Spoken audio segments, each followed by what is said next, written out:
You'll need a top-notch team to win this one.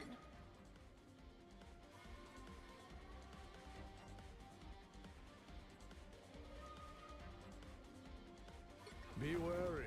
No timeline exists where Magneto yields.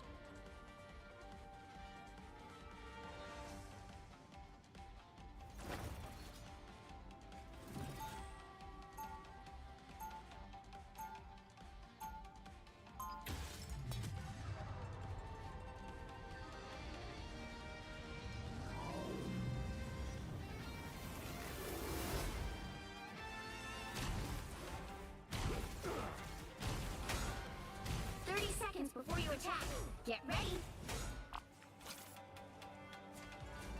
On the world where Eyes on the spot. demons run rampant. This seems iffy. In my dimension, they are at war with the gods themselves. Sometimes I feel as though I'm single-handedly keeping the chaos at bay. As do I. But perhaps it is finally time we The battle starts in 5, 4, 3, 2, 1! All you need to do is capture the mission area. Got it? Go on, lose this spot. These roads are most It seems we have company.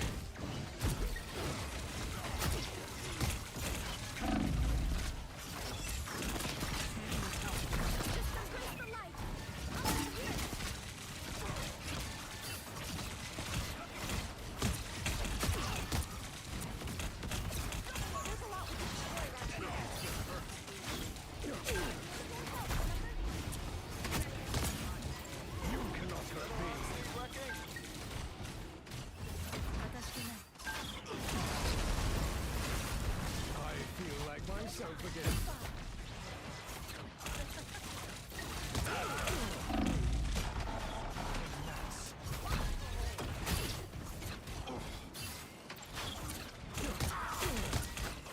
Look out! The moon haunts you! Co-op time!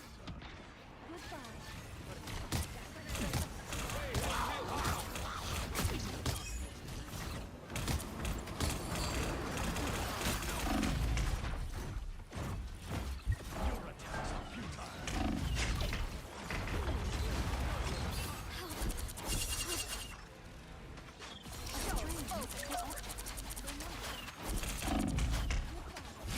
Double KO! I'm opening a portal.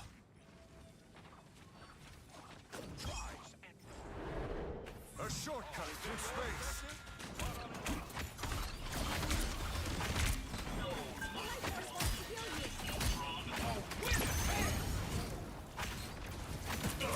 Leave me, darkness.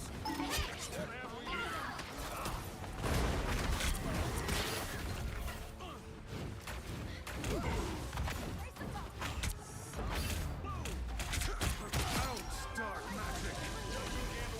Good medicine. Help get that vehicle to its destination.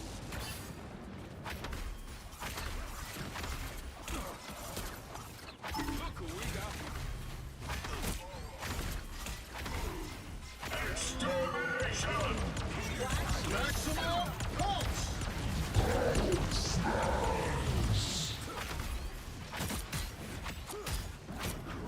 Leave me, darkness. Turn around! They're sneaking up on us!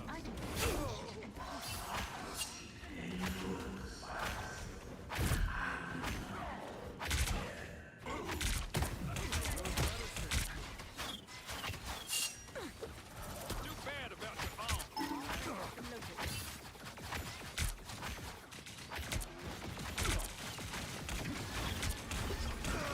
I'm Protect Spider-Zero as she traverses the city. You're halfway there. Keep going!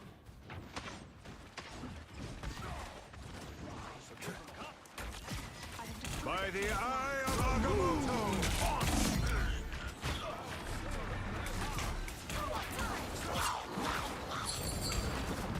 Must resist.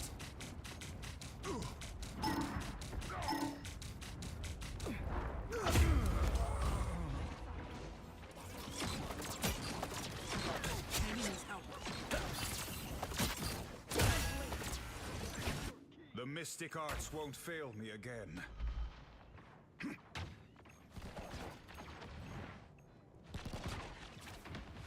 Spider Zero, enemy tag. Follow them. It feels like the spirit.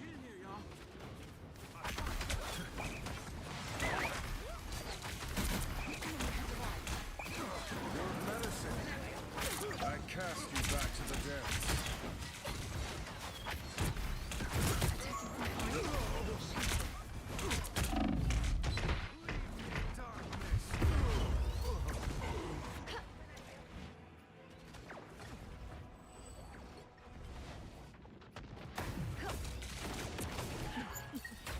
Be right. Get that vehicle moving again!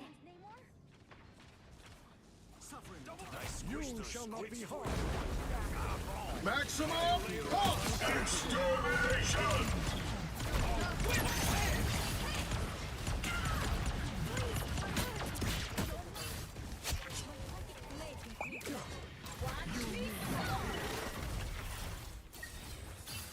Life and destiny must be preserved.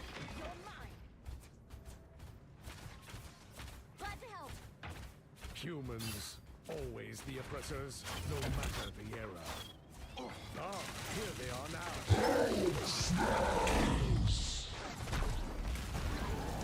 Almost there. Let's turn back now.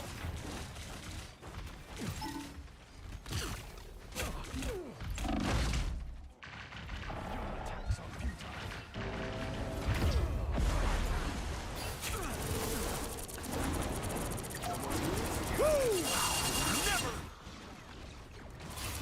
My time to shine. I'm opening a portal.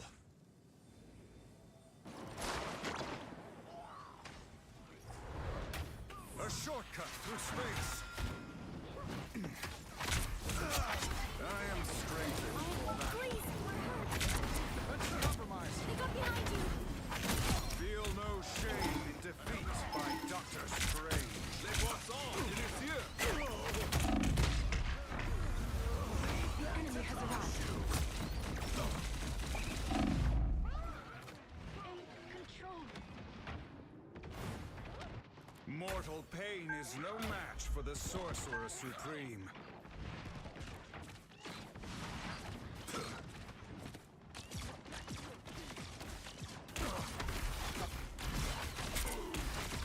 Get that vehicle moving again. Medicine. Extermination!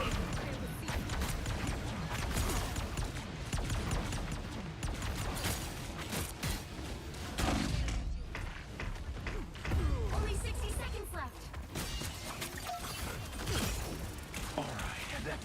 Coming from behind. By the shades of the Seraphim, I return. The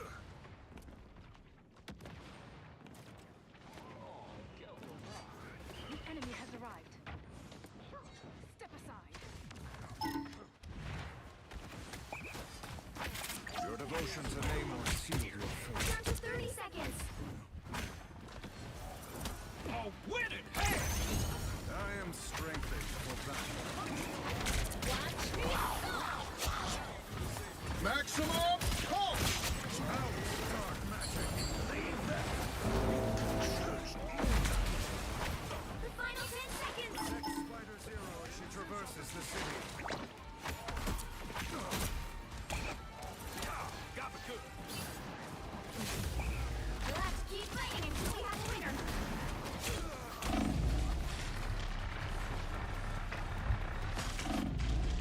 I'm by the eye of Agamotto. Leave me, darkness. Good medicine.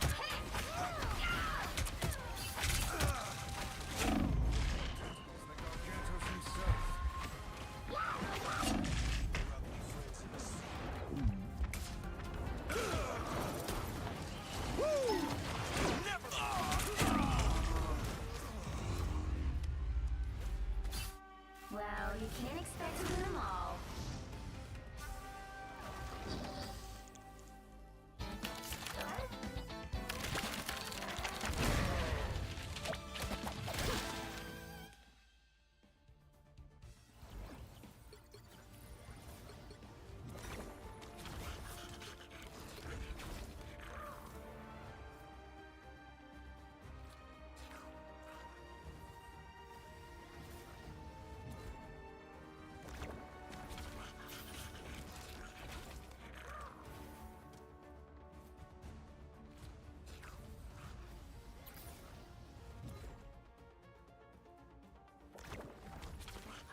Tom Homan outsmarts AOC in a single Pick move. your When this hero guy gets going, or he is villain. I'm not unstoppable. judging. So I want to take a look back to when he takes on Congress and absolutely leaves them essentially speechless here.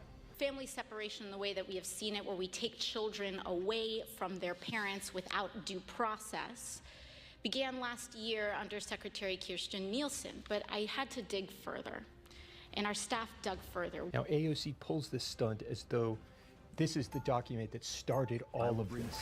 Here is the memo that I would like to submit to the congressional record, And his name is on it. Watch what he does with this. where there was an official recommendation to, quote, pursue prosecution of all amenable adults who cross our border, quote, illegally, even though this applied to legal 30 asylum seconds before you seekers in attack. Get practice. ready. What does it mean to be an asylum seeker? Can I just cross the border and say, well, I'm fleeing persecution, therefore I'm seeking asylum? Well, we see a flaw there logically. And so I looked at this memo, and it seems like this is the source of it. Peace to this universe. And it seems as though, Mr. Homan, that you are the author. You'll have to let this mom stretch first. It's just so performatively The dramatic. battle starts in 5, 4, It says here from 3, 2, 1. yourself All you need to do is Kevin capture the mission Mikulinin, area. Got it? and Francis Cisna. Is this correct? Did you sign the memo? I'd have to see what. This initiative would pursue prosecution of all amenable adults, including those presenting with a family unit. So is your argument that those presenting with a family unit cannot be prosecuted? Mr. Homan, your name is on this. Is this correct? Yes, I signed it. So you are the author of the family separation policy. I am not the author. You're not the author, but you signed the memo. Yes, I was zero tolerance. So you provided the official recommendation to Secretary Nielsen on family for the United States to pursue family separation. But notice how she words that. He's recommending family separation. It sounds dramatic and it creates a visceral response. I gave Secretary Nielsen numerous recommendations on how to secure the border and save lives. But it says here that you gave her numerous options, but the recommendation was option 3, family separation. What I'm saying, this is not the only paper where we've given the Secretary numerous options to secure the border and save lives. And so the recommendation of the many that you recommended family separation. I recommended zero tolerance.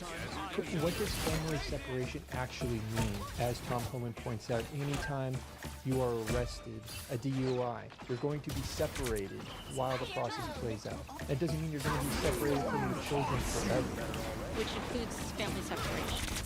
The same as a U.S. citizen parent gets breastfeeding with a child. Feeling fantastic. Zero tolerance was interpreted as the policy that separated children. Notice the games you're playing here. Zero tolerance was interpreted as the policy of family separation. Like, so what does that even mean? Was interpreted as the policy that separated children from their If I get arrested for DUI and I have a young child in the car, I'm going to be separated. When I was a police officer in New York, I arrested a father for domestic violence. I separated that father Mr. from Homan, his with family. all due respect, The halfway point. legal asylees are not charged with any crime. But you're claiming if I come across the border and say I'm seeking asylum, I'm now an asylee, and I'm not committing a crime now by coming across the border. Do you see the flaw with that? Do you want to fix your gut, improve your hair, add some glow to your skin in 2026? Cowboy Colostrum is a good thing to add to your daily routine. Today's sponsor, Cowboy Colostrum, offers the highest quality bovine cow colostrum available in the U.S. Cowboy Colostrum is 100% American made with 100% American grass-fed cows. Unlike other colostrum brands, Cowboy Colostrum is true first-day whole colostrum, rich in bioactives like immunoglobulin growth factors. Don't worry, Cowboy Colostrum only collects the surplus colostrum after baby calves have had their fill. Cowboy Colostrum isn't processed or stripped down. The colostrum is whole, full fat, and high in protein for ultimate nutrient density, making it the highest quality bovine colostrum you can buy. It's pretty easy to drink, and it's made with natural ingredients. Simply add a scoop of their chocolate, Madagascar vanilla, matcha, or strawberry into your coffee and smoothie and feel great the entire day. For a limited time, our listeners get up to 25% off their entire order. at cowboycolostrum.com/Warren and use code Warren at checkout. That's 25% off when you use Warren at cowboycolostrum.com/Warren. The only country illegal is violation 8 United States Code 1325. Seeking asylum is legal. If you want to seek asylum and go through the port of entry, do it the legal way. Pretty good counter. He's just saying, well, you can still seek asylum, but there's a process. You need to do it through a port of entry. And you know what? Fair enough. It's difficult to counter that. She really can't do anything here. The Attorney General of the United States has made that clear. Okay. Mr. Chair, the memo is submitted to the record for review. Let's just say that the Democratic politicians are not fond of this guy. Chair, you work for me. I'm a taxpayer. I'm a taxpayer. You work for me. All they can do is just bang their gavels. There's really no logical response that I'm seeing here. The time of the gentleman has expired. I've asked you politely to let me go beyond my time, and you let other people go beyond their time, but not to Tom Homan. He don't get me go beyond his time. And this other congressman doubles down on this concept of you don't care about children. And this does not go well. Mr. Homan, do you understand that the consequences of separation of many children will be lifelong trauma and carried across generations? Have we not learned from the internment of Japanese Americans? Mr. Homan, I'm a father. Do you have children? How can you possibly allow this to happen under your watch? Do you not care? Is it because these children don't look like children that are around you? I don't get it. As though he doesn't care about children that don't look like him. That's an accusation of racism. Because he cares about border security? I mean, he's walking right into it. This is a very foolish strategy. Have you ever held a deceased child in your arms? 2, 1. And this is where it just goes off the rails. All you need to do is capture First of all, the your mission comments are area. disgusting. Got it? I've served my country. I've served my country for 34 years. I find your This is out of disgusting control. as well. I've served my country for 34 years, and yes, I held a 5-year-old boy in my arms. That in back of that tractor trailer, I knelt down beside him and said a prayer for him because I knew what his last 30 minutes of his life was like, and I had a 5-year-old son at the time. When this guy gets going, he is unstoppable. So it's going to be interesting to see what's happening now with him at the helm. What I've been trying to do my 34 years serving my nation is to save lives. So for you to sit there and insult my integrity and my love for my country and for children, that's why this whole thing needs to be fixed. It's hard to dispute that. And he lays out clearly that it is the inaction that has gotten us to this point. Very well. No one has experienced what I've experienced. I saw many dead bodies coming across this border. And you want to talk about the memo? This memo is one option to stop death. If you want to say no to this, that's fine, but what is the alternative that you're going to propose? Not just about enforcing law, stop death. If you want to legalize illegal immigration, good luck with that, because it's going to get a hell of a lot worse than that border. If you say, okay, from now on, there'll be no consequence, no deterrence. It's not illegal to come to this country illegally. More families will come. 31% women will be raped. Now, I don't know if that stat is correct, but 31%, that's a big number. More children would die. We're a nation of law. If you don't like it, sir, change it. You're the legislator. I'm the executive branch. And I've served my country honorably for 34 years. 34 years. That's a long time. It's a lot of experience. That's probably why many people describe him as the adult in the room. Now it's time for Lefties Losing It, and the mainstream leftist media has hit rock bottom and started digging. Their determination to smear the Trump administration has seen news anchors behave like this. Here's CNN's Jake Tapper. So you have an issue with the First Amendment. You don't think that people should be exercising their First Amendment rights to speak about policies that they don't like. You have a more of a problem with that than you have with people killing American citizens. Did I get that right? Jake, do you actually think you have a First Amendment right to blow a whistle in the ear of a law enforcement, to disobey a lawful command from law enforcement, to interfere with a law enforcement investigation, to carry a gun without a proper ID or license as is required under Minnesota law, and then to violently resist arrest? You think you have a First Amendment right to do all that, Jake? So you think that he should have been killed? It was all his fault? That was Jake Tapper being schooled by former Trump official Chad Mizell. Witness how he pushes back against conservatives making rational, factual points. Compare that to how he behaves with the left, like this guy. I understand that when they take people to Fort Snelling here, which literally was built as a concentration camp, and Alligator Alcatraz, which I think we can all agree are concentration camps. I'm not saying they're Dachau, I'm not saying they're putting people in ovens yet, but these are concentration camps. Okay. I don't need to argue with you about that. Just disgraceful stuff from CNN and Russian collusion hoaxer Jake Tapper, but he is not alone at being a lefty losing it on that station. Here is another anchor, Abby Phillip. Let's see how consistent she is. This is her after Ilhan Omar was spray spraying mystery liquid, compared to how she reacted when Donald Trump was almost assassinated. Ilhan Omar in particular has been the center, and you heard it there from the president, the center of a lot of awful attacks on her garbage. Donald Trump is actually responsible for the vitriol. So is there going to be any acknowledgement of that? Should there be? It's not about the politics of the individual. I mean, look at these people. The thing that they have in common is their complete lack of mental stability. Why is that not the conversation? Why are we in this place of who's to blame? Is it the Democrats or the Republicans? The Republicans are trying to assassinate the Democrats. And a lot of talk of they. When it's not they, it's just it's an individual. And staying with CNN, they're now giving a platform to people too crazy for MSNBC, including this ignorant nincompoop who seems to think it was a right-winger who murdered Charlie Kirk. Also not forget, Charlie Kirk was murdered. Not by a left-wing extremist. That person espoused very rightly.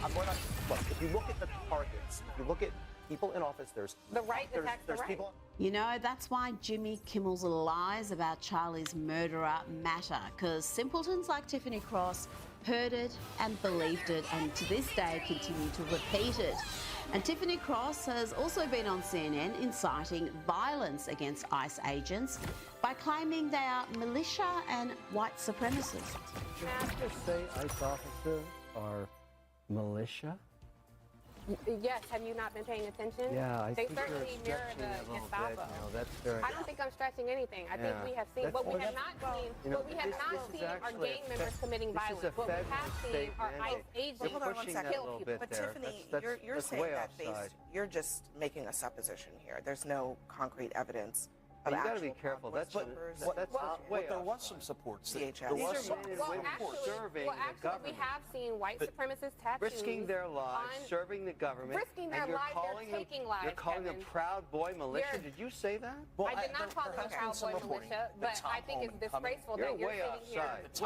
I'm actually not, but I think that there are white supremacist tattoos on their white supremacist federal officers. Yeah, white supremacist federal officers. Like, where are you going with this? Why would you say that? What does one say? Notice Abby Phillip, the host there, defending her, while Kevin O'Leary, who's a fellow...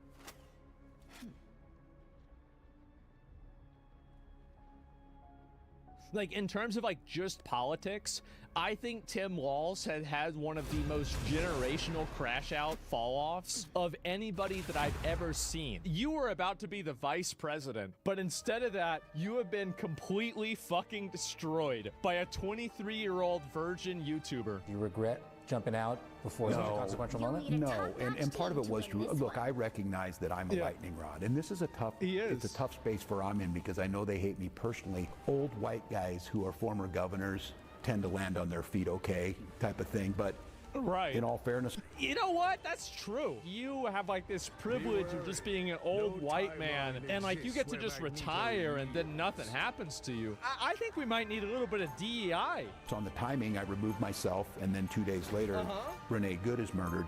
But I think one of the things is I have no political consideration. Should have told them not to go and impede federal investigations. You didn't say that, you fucking idiot. You didn't let the police help. She's dead because of you, you bald retard. Never run for an elected office again. Never again. Wait, hold on, wait, one more time. Consideration will never run for an elected office again. Never again. Never again. I have no political consideration. Will never run for an elected office again. Never again. Never again. And I will. Complete obliteration. A blowout. Yeah, it's a complete blowout. How accountable should he be? Yes. Tim Walz on JD Vance? Wait, what the hell is this? We'll beat the shit out of him now. Oh, damn! Get him an Xbox Live headset. He's ready for the lobby. I think he's messaging to everybody in politics not to go after him personally because he will no longer be a threat to their political goals. I'm out of the game. I'm not going to play anymore. Please just leave me alone. You're going to roach out. You sentenced your citizens to die. You said, go out there and fight. ICE aren't law enforcement. And you're going out there getting everybody hurt, having people die for your bullshit. There's other ways to serve, and I'll fight them. A YouTube video destroyed this guy's entire career. I think Tim Walz would be high on the hog if it wasn't for Nick Shirley's YouTube video. That YouTube video totally fucking annihilated him. It did. Why was, when you point out what's going on, you have good people doing good work who suffer, the taxpayers are getting ripped off, someone's got to ask the question, why did they take the, I'll follow your recommendation, call you a racist, investigate you instead of just fixing the problem? Why did they do that? It could be the answer. Anyone want to hazard a guess? Mr. Shirley, you want to hazard a guess? Why that's the case? Well, they simply use that as a deflection to make you not want to speak out against the fraud. It seems to me it's politics. You think it's politics, Mr. Dexter? Yes, it is. And people at the top like, well, we don't want to do this. We don't want to be called racist. In fact, we found that out a week ago in a hearing where we were looking at this Feeding Our Future program. We found out they actually shut that program off for a while. They said, time out, something's not right here. They found the same kind of things you found, Mr. Dexter. And they said, we're going to stop payment. And then it restarted. And the reason it restarted is because they threatened a racial discrimination lawsuit against the authorities there in Minnesota. Interestingly enough, the Attorney General in Minnesota was had a meeting with key folks in this particular program, and then they find out a couple weeks later they started sending in campaign contributions. I think it's politics. I think it's politics driving it all. And that's why it's appropriate we're investigating here at the congressional level. That's why it's appropriate the Department of Justice has put in place a specific individual to focus on this, not only in Minnesota, but around the country. I recognize the chairman of the full committee. Thank you, Mr. Chairman. Mr. Dexter, let me make sure we got this right. You get tips and complaints, whistleblowers or others come to you and tell you something's not right at these child care centers in your state that are getting all kinds of taxpayer money. Is that right? That's how it started? That's correct. Okay. And then you go and do your work. You got 28 years experience investigating things, and specifically in the crime and financial fraud area. Is that right? That's correct. And you go out and find out these child care centers, there aren't any kids. No kids are there. I mean, there's some, but there's like, you don't see the playgrounds, you don't see any kids in a place where you're supposed to be helping children. And then you also find out most of them are run by Somali individuals. Is that accurate? That is correct. And then you make some recommendations. You said, here's what we should do. I think you put this on page 2 of your testimony. You said there's some basic things you should do. No, you said they didn't have biometric attendance system. They should do that. They should have electronic submission requirements. They need security cameras. You made some recommendations. A nice deep freeze. Yes. And then what happened? Nothing. They ignored your recommendations, but it didn't stop there, did it? They ignored your recommendations. They called you a racist, right? Correct. Typical left. I say the left will tell a lie. Big media will report it. You tell the truth. They call you a racist. Exactly what happened here. So they ignore your recommendations. They call you a racist, but it even got worse than that. You can imagine. They started investigating you, is that right? Yes, we were interviewed by an outside firm for a report given to the Office of Legislative Auditor. What did that report look like? What did they say? They call you a racist? What did the report say? The report basically questioned our investigative tactics. Looked at how our unit was managed. Even though you had 28 years experience in this particular area, tips and whistleblowers came to you, even though that was the whole catalyst for doing this. Correct. Yeah, okay. And the end result is what? The end result is Miss Larson, who's actually helping you. She suffers and the people she helps suffer. Is that right, Miss Larson? Not to mention the fact that taxpayers are getting ripped off. But the people who do good work, who actually help people, you suffer.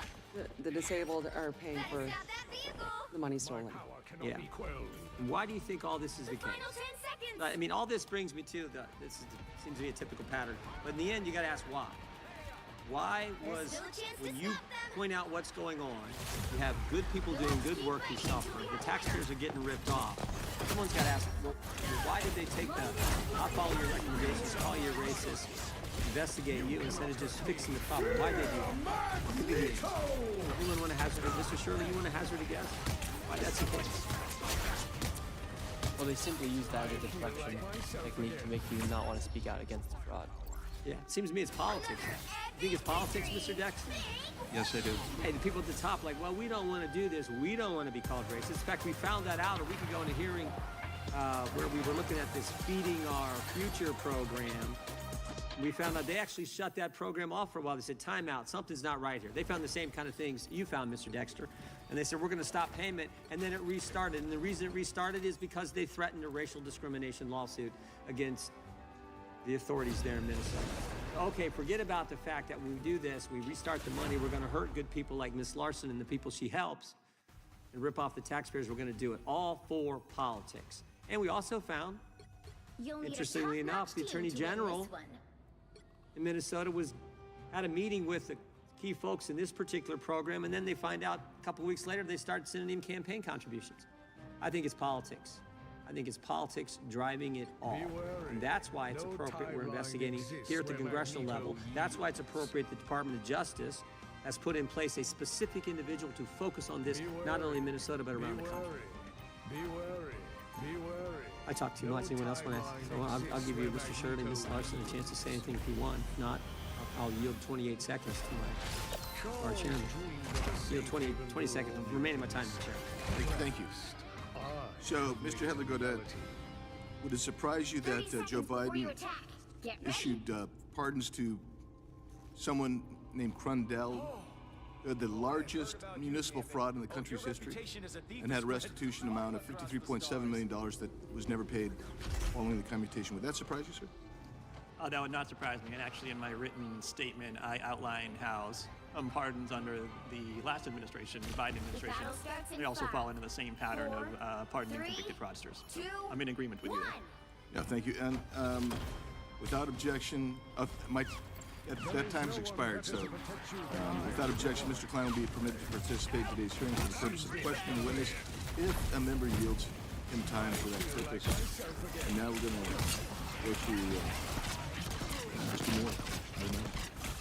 Thank you, Mr. Chairman. All this talk about pardons and the ultimate shyster. One of them was Hunter Biden. He got pardoned after Joe promised he wasn't going to do that on the way out. So anyway, that's another pardon for another day. Ms. Larson, I'm impressed with your son. I honestly thought he was your attorney when you guys were sitting there. But were there early warning signs, if acted on, that could have prevented the fraud schemes from growing to the scale that we see now? I'd say yes. Looking back, this small community in Minnesota has a high prevalence of autism, and I know that because I serve a lot of minors in my centers. So when these centers started popping up, I thought, good for them. You know, like I took care of my son. We have had a waiting list for 5 years, so I thought it was a positive. And then it just started to go and go, where now it's 400 plus of these. And it started to, I didn't necessarily go out and go see, because obviously I'm busy and that's not what I have time for. But I think there were a lot of early warning signs. I think if anybody was actually paying attention. How long have you been in business? 20 years? Over 20 years. And you went through a number of audits, I think, every year, right? Every year. How is it that these rules are getting laid and you're under the thumb of the government auditing you every year? Why do you think that? Either there's a double standard and they don't, for whatever reason, have the same expectations that we do, or they're just looking. Maybe Chairman Jordan was on to something. Maybe it's politics. Yeah. Mr. Shirley, now I guess investigative journalists are known as right-wing social media influencers. So can you confirm how many daycare centers you personally visited in Minnesota during your investigation? During that first video, we went to around 7. How did you select those facilities? I know you said earlier footprints in the snow, but how was it that you identified those facilities to go to initially? So the man David in the video, he had the daycares with cat funding, and we just simply go around Minnesota and around Minneapolis area. It took a lot of courage to do that, I would imagine. Probably more so now than what it was when you initially did it. 100 million views. Yeah, it's over 140 million views. So what was Mr. David's background? How did you connect with him, and how did he call you, or did you reach out? He simply is just a man in Minnesota who has a passion for his city. He's been seeing fraud take place for years, and out of all the thousands of messages I get on Instagram and other platforms, I just happened to read his, and he provided me the information, so I gave him a phone call. And then from there, just went to those different facilities. What was probably the most interesting? I saw it. We watched it, and it looked like it was a number of facilities like in the same building. Yes. So in one building there was, I believe, 3 daycares, and there was no children, and they were all receiving CCAP funding for separate daycares. There was one daycare we went to that one day it was closed by the government, and then that same day it was reopened underneath another name. They both received CCAP funding. I bet, Ms. Larson, they probably weren't getting audited. I would guess not. So how many daycares are there in Minneapolis do we think are fraudulent right now? Shirley, any idea? Or the amount of money total? You get any idea on that? Well, they've frozen over $185 million, and not a single business has been able to prove that they're a legitimate business yet. So $185 million for sure. Mr. Dexter, I got a question for you. What common patterns or warning signs usually indicate that the provider of the program may be committing fraud? As you were doing your investigations and 28 years of experience, what are some of the indicators that you see that maybe that should be a telltale sign or a red flag that there's fraud there? Well, one of the immediate signs that we saw when we would go out to first look at the location is where that was located. A lot of times they were located in commercial areas. I'm not talking like strip malls or anything like that. I'm talking about like industrial areas where you wouldn't typically find a child care center. We would notice that there was no play area, and if there was any play equipment, it was bare minimum. Now, there was an exception that if there was a playground area within a very short walking distance, that would count. But a lot of times we didn't see that. But the most glaring thing was that when we watched the centers, you know, we would sit and watch it for a couple of days before we even put up surveillance cameras. We would watch, and we would see little to no children present. If anything, there would be a few kids. As you begin to blow the whistle, the investigator became... So this time has expired. I'll yield back, Mr. Chairman. Thank you.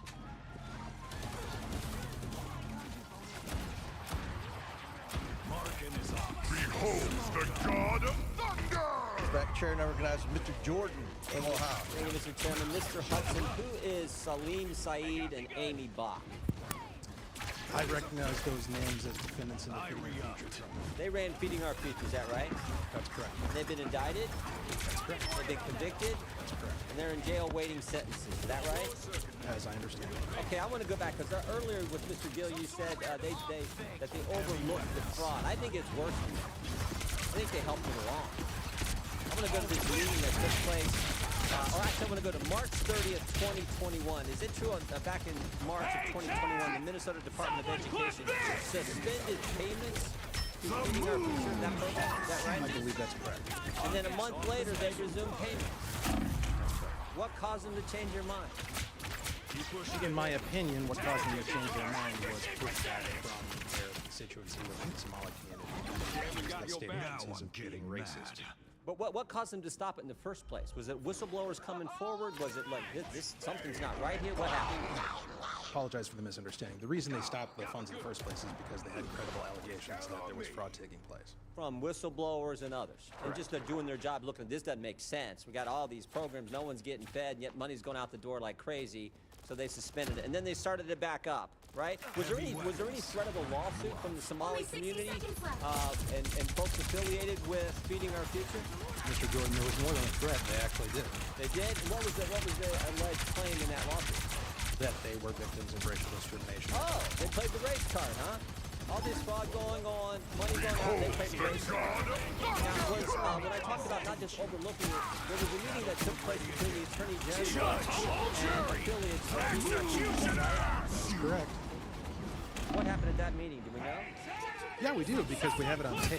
There was an audio recording made at that meeting that was entered into evidence in the Feeding Our Future trial, and it was later revealed through work from Center of the American Experiment, the full recording.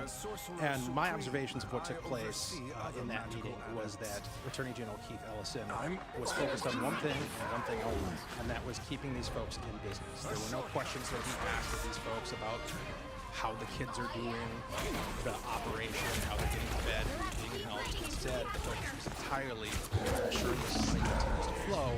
And I'll add that he went so far as to say that he was going to fight these people in reference to the state agencies. The state agencies are his clients. Yeah, and when you said money's going to flow, did money flow to Mr. Ellison's campaign a couple weeks later from some of the folks who were in that meeting? There did. Do we know how much that was? I do not know. So it wasn't just overlooking them. They were actively trying to make sure this program continued, and then they benefited from that politically with contributions to their campaign. All in this same year, all in 2021, when this was all coming to a head. Is that accurate? That is my understanding. And this fraud is much bigger than this, because as I look, it is just about, it's like 6 different federal agencies. Department of Homeland Security, Health and Human Services, Small Business Association, Housing and Urban Development, Department of Labor, Department of Agriculture. In this program and a bunch of others, they were shaking down the entire federal government, it looked like. 6 different federal agencies. I think you pointed out, over the last 15 years. That's right. And not only are the Democrat administration overlooking it, they're helping it along. They're assisting it. They're going after whistleblowers, as your colleague pointed out. And they're benefiting from all this politically with contribution to their campaign. Not to mention the voting issue that you referenced earlier as well. Is that all accurate? I believe so. Oh, now there's more than 6 agencies involved. There's 6 federal agencies that got shaken down, but there's 2 other agencies involved now, the FBI and the DOJ.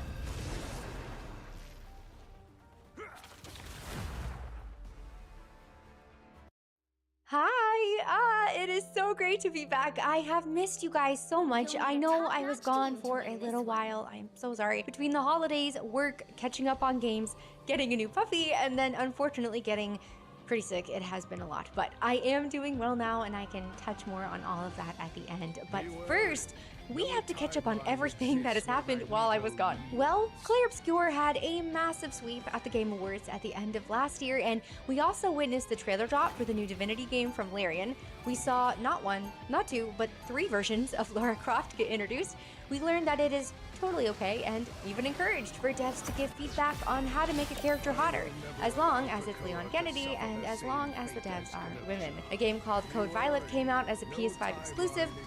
Why, you ask? Because the devs said they did not want PC modders to turn it into a Gooner game. Well, given the game's poor reception, I bet they wish the Gooners were here now. We also got new Fable news, and while I am still not 100% sold on this one, I will at least say the world looks very whimsical. It gives a lot of Hogwarts Legacy vibes. 2 medieval games, Knight's Path and 1348 X-Photo, both dropped trailers, and these 2 games pretty much perfectly sum up the state of the discourse in the industry right now.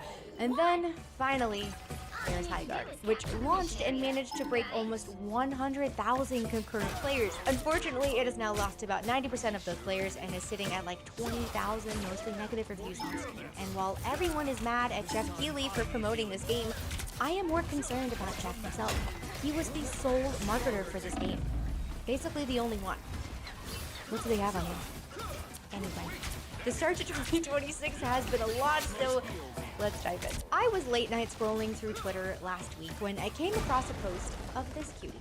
It turns out she is a romanceable character for the upcoming game Knight's Path, and I thought, oh wow, she's really pretty. That was it, that was my whole thought, and I was about to keep scrolling, but then I remembered, that's not allowed. Not around here, partner. Not around here. Like clockwork, I checked the replies, and there it is. Gooner bait, incel game, and I accept as, have we really fallen this far?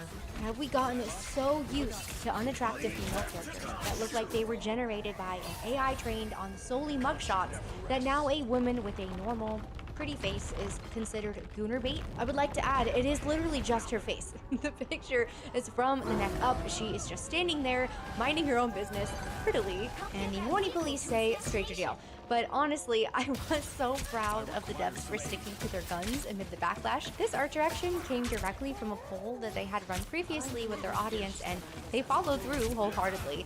But then came the thing that really set people off. Someone asked if there would be representation in the game, and the devs did the unthinkable. And I realized in that moment that it would not have mattered how they said it or what exactly it was that they said. The problem was always going to be that they said it. And you know what? Good for them. Because if this industry is going to course correct, we need devs who can say no without fear.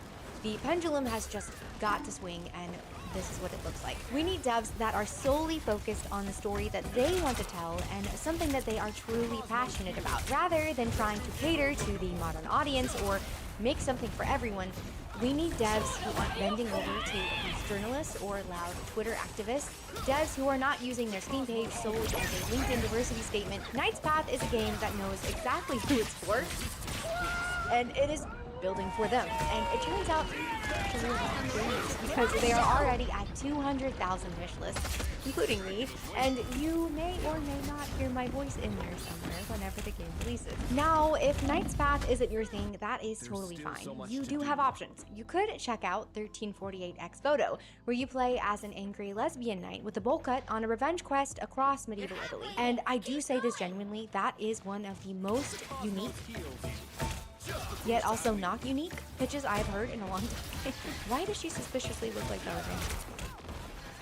I don't know. The game also features Jennifer English, though, who I love so much, and I think she is so talented. But I will be honest with you, you know how I feel about my female characters, and when I saw the trailer, my thought was simply, I am not sure who is, but I certainly am not the target audience for this, and I clicked off. And apparently when the X-Photo devs saw everything happening with Knight's Path, they could not do the same. They hopped into the discourse with a snarky modern agenda tweet of their own, and journalists immediately materialized to defend them. Here is what is so funny to me. If you are confident in your game and your audience, why say anything at all? Well, apparently they can dish it out but not take it, because they have now closed their Steam discussion boards. Very knight-like, very chivalrous. And speaking of double standards, we have to talk about the GOAT himself, Mr. Leon Kennedy. I will admit, even though I am so excited for the game, I am way too much of a baby to play Requiem when it comes out, so I will have to watch my husband play through first. But we recently learned that during RE9 development, a lot of the female devs had input on making sure Leon stayed hot, and they were getting very detailed about it, like the wrinkles on his neck detail. You know what? I respect it. The response from everyone has also been great. Joking about it, celebrating it, yes, give us more hot Uncle Leon, but here is where I do start to spiral a little bit. Just went through this whole thing with Knight's Path. A female character shows up with a nice face, and suddenly it is incel chud bait. But for some reason, the same energy does not exist for Leon and his carefully workshopped neck wrinkles. Nobody is calling those devs weird for putting thought into making him attractive. They are passionate about making him attractive, and there is nothing wrong with that.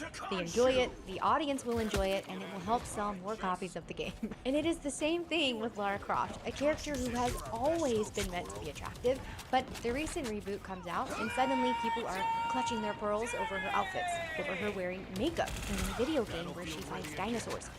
Why does she need mascara to explore a tomb? I don't know. Why does Leon need neck wrinkles to fight zombies? Why does anyone need to look good doing anything? It is a video game. It is for fun, escape, and enjoyment. Rules for thee, but not for me, I guess. Okay, let's talk about Highguard, which is truly one of the games of all time. So, like I mentioned, it launched with almost 100,000 concurrent players, very huge numbers, and then almost immediately lost about 90% of them.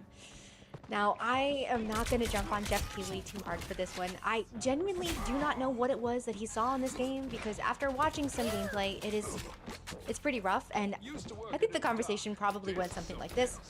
Jeff played a demo, fell in love for reasons unknown, told the devs, I am giving you a primetime slot in this year's Game Awards.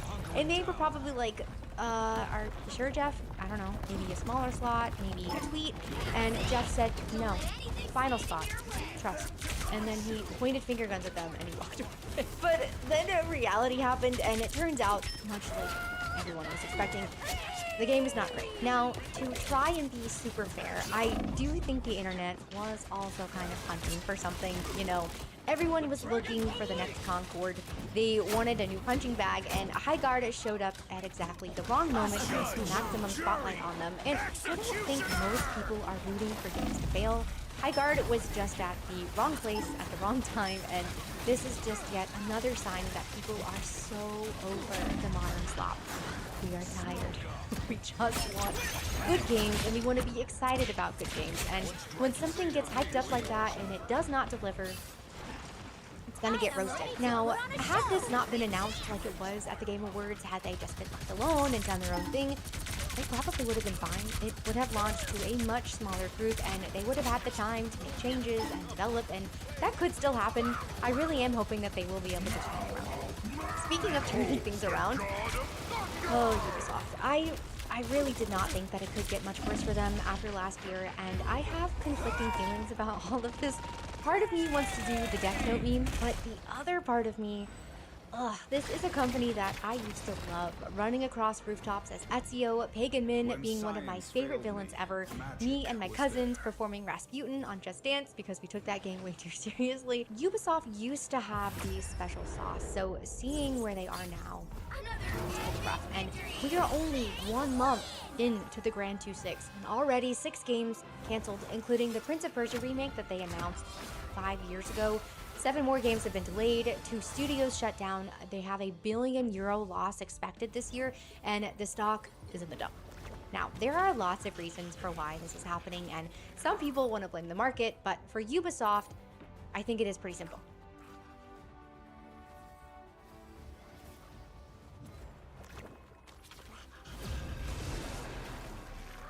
No, I'm serious. Well, that's not. No.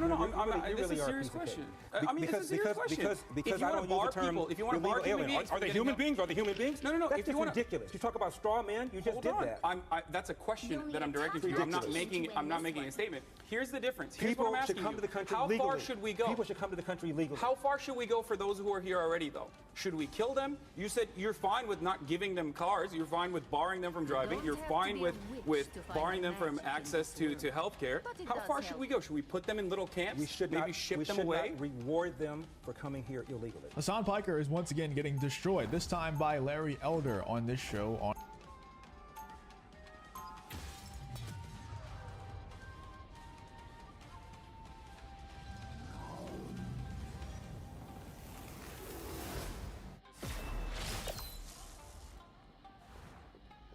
Now, disappear. 30 seconds before you attack.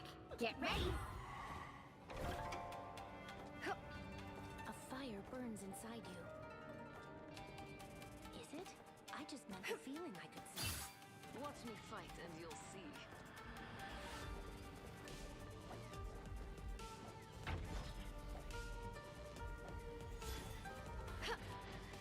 The battle starts in 5, 4, 3, 2, 1. You have to stop them from securing the mission area. Teach me that spell, Stephen. We must stop Doom's schemes before reality unravels around us. Too vulnerable. I suck. Chin up. Need some help. Oh, I need assistance. Chaos control. I found one of our critics.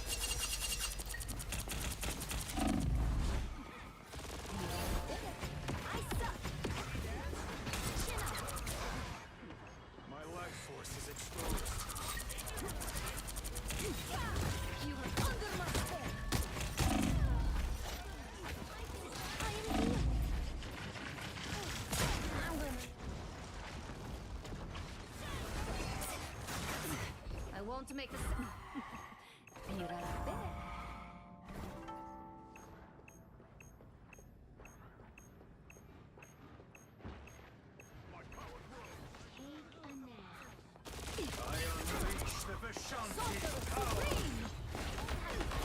Friends, gather around! Ah, that's better. What? Did I just now a disappearing head?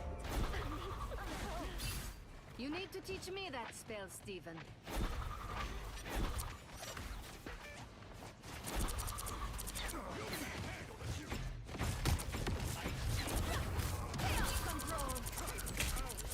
Behold the god of thunder!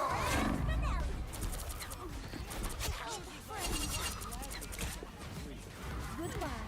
For now. Us against the world!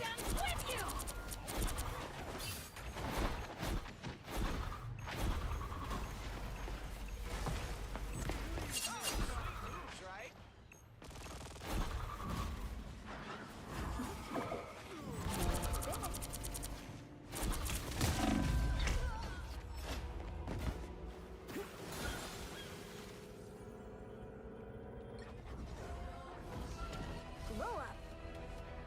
My fate isn't goodbye. You need to stop that vehicle in its tracks. 气贯长虹。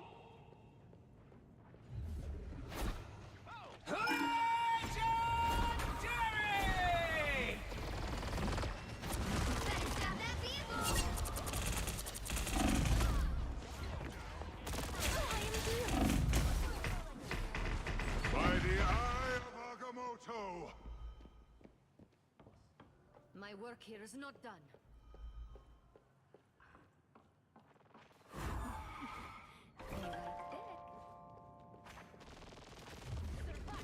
Logs to blogs in 3 generations. That's the saying anyway. Right, Tony? You're not going anywhere.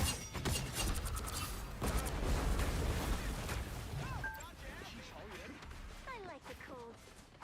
They've made it half late! Stop them!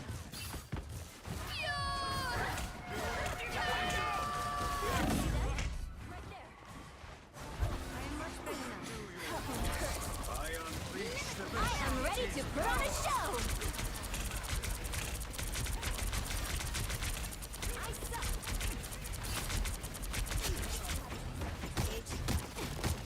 How about make the cut? That did the trick. Pop star code. You're not going anywhere. There's still a chance to stop them!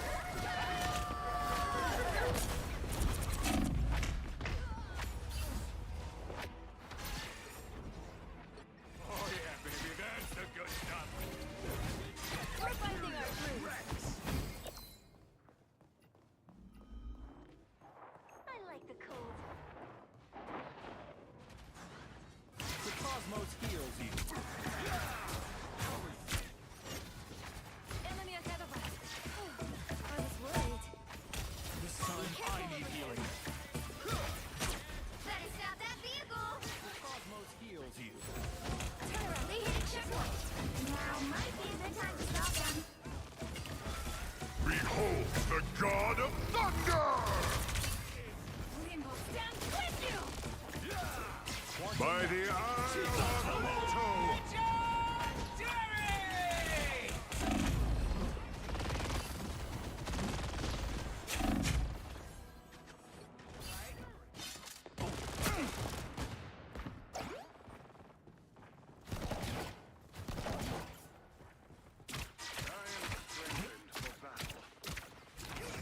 Better stop that vehicle!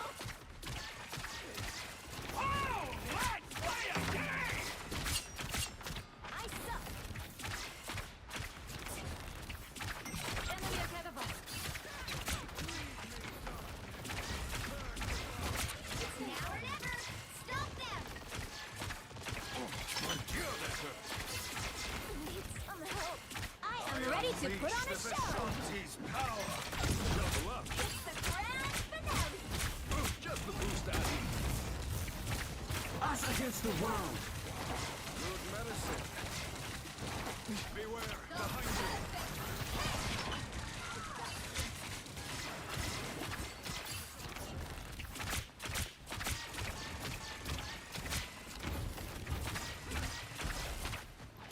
Behold The God of Thunder!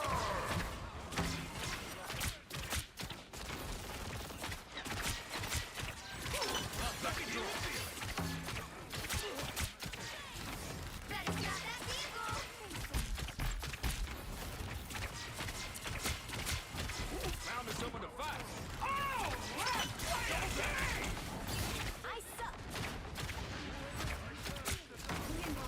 Now you do the same for me, we. That's better.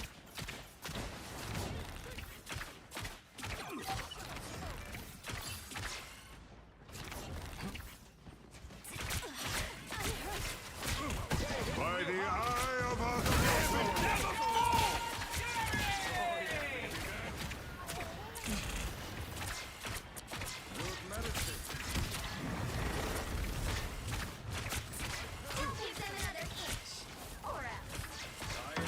Us against the world.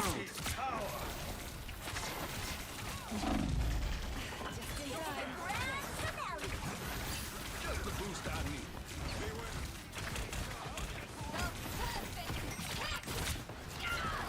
Just who Gamma was looking for. Letting the dark child out, I see. Now you do the same for me. You need to teach me that spell, Stephen. I should be singing lullabies. That healing feeling. The soul sword feeds. Good medicine. I'm opening the portal.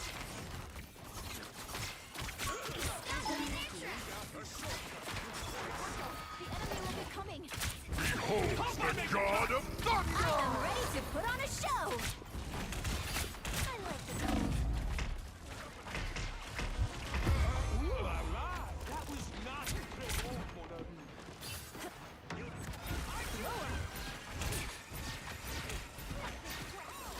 Gambit coming back for more. Got that healing feeling. Double back. Look who we got here. By the eye of Agamotto. Gambit can use some help. Good medicine.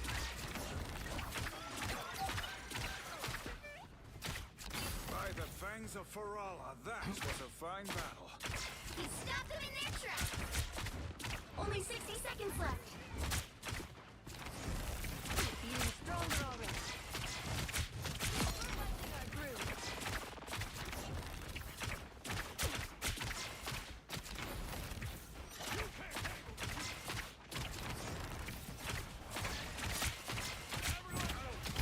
I unleash the Trinity's power.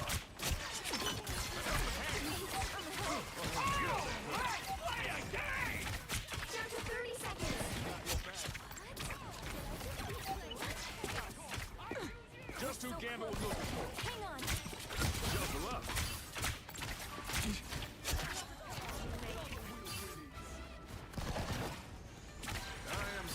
Us against the world.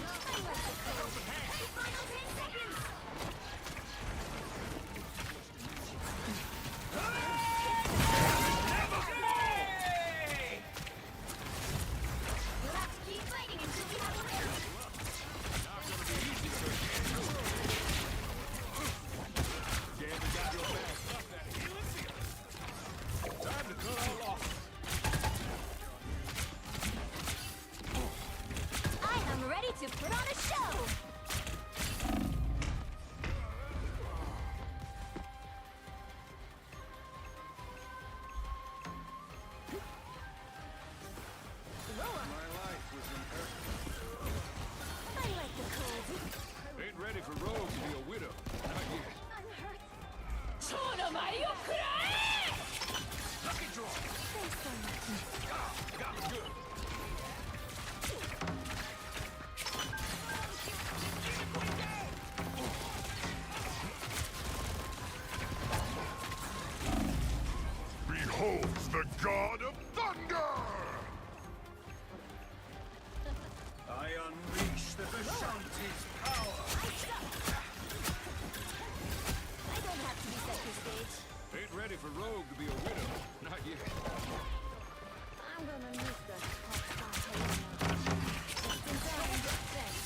can't expect to win them all.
Pick your hero.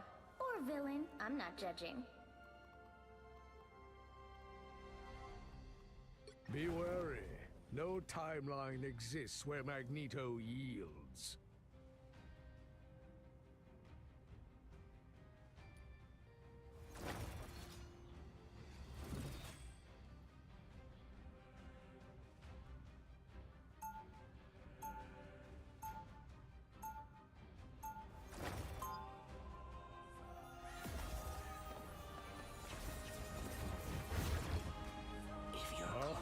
Is mired in loss and grief, but the future belongs to mutant kind.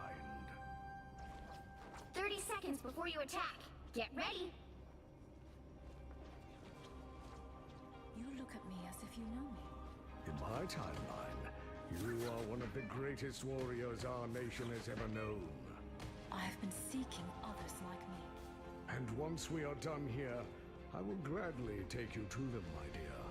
Krakoa would be delighted to have you. The battle starts in 5, 4, 3, 2, 1. All you need to do is capture the mission area. Got it?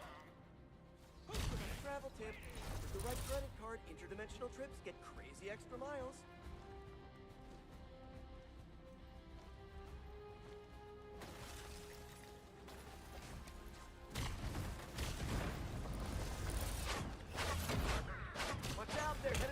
I feel like myself again.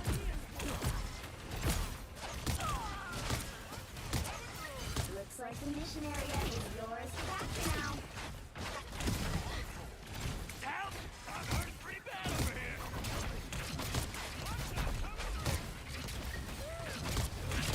Witness true power.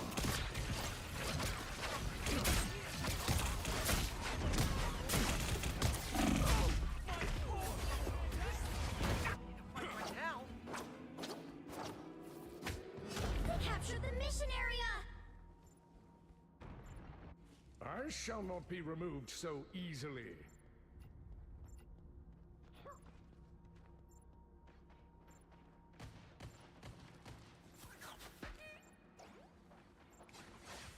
You fought well, man of spiders. I feel like myself again. Ah, here they are now.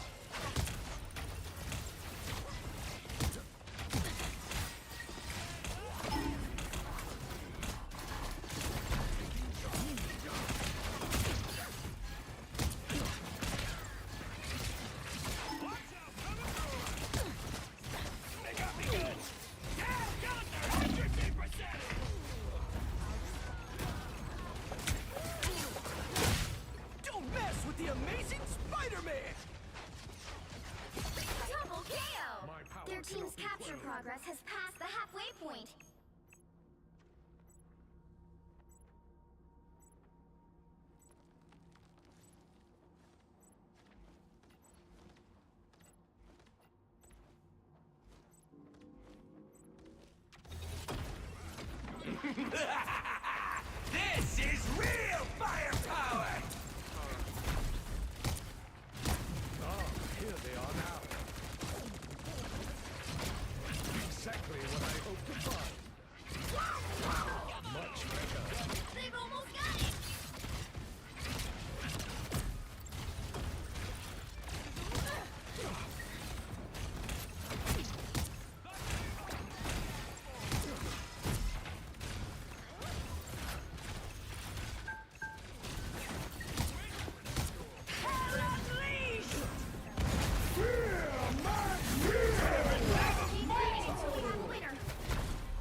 can't believe I get paid for this.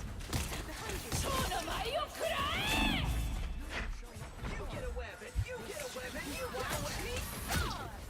Do not expect me to do that again.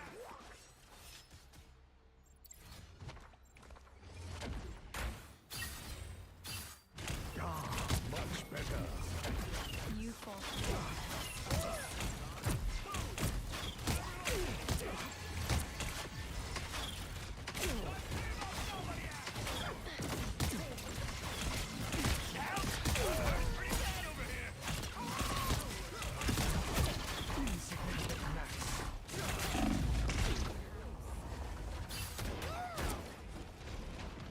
Snack time already? I was born ready. You've captured more than half of the mission area. Keep going. Control lost. You'll have to keep fighting until we have a winner.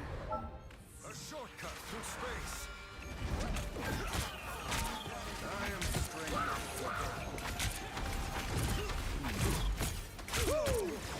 Never miss.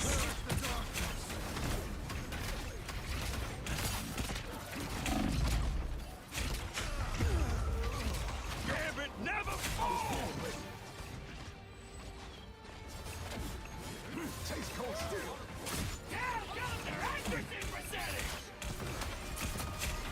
By the shades of the Seraphim, I return.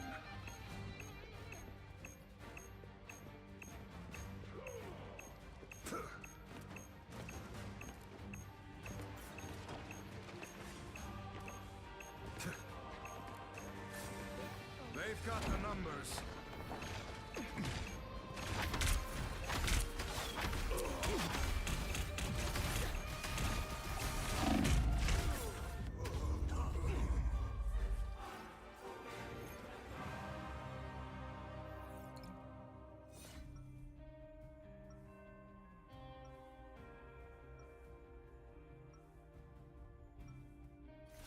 There is only one Sorcerer Supreme.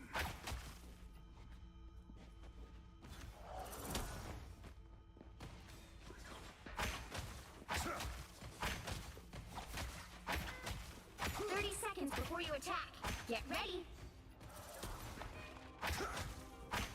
You need not fear, little yokai.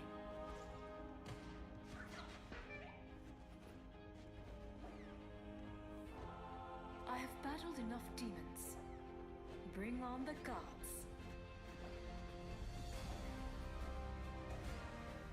The battle starts in 5, 4, 3, 2, 1. All you need to do is capture the mission area. Got it? The occult threats to this world are many, and they grow stronger.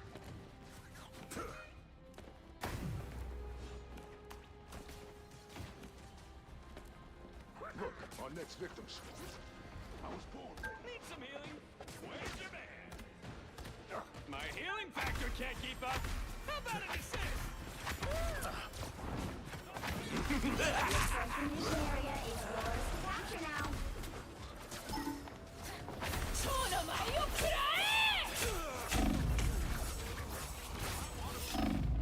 My soul.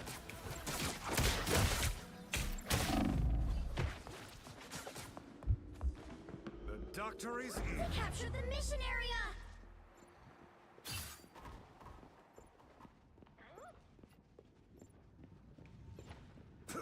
You get a weapon! You get a weapon! You get a weapon!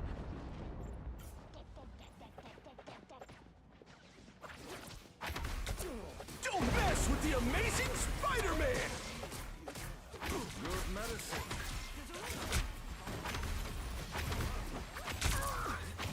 Looks like we got ourselves a party.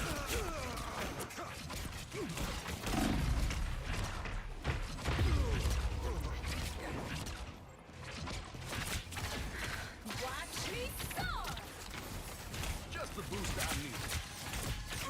I have unfinished business here. Ooh la la, my healing factor can't keep up. How about an assist?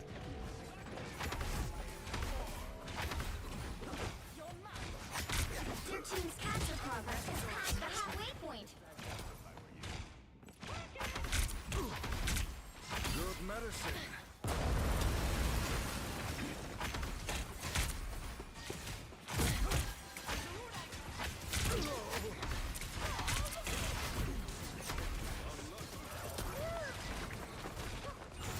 Beautiful, baby!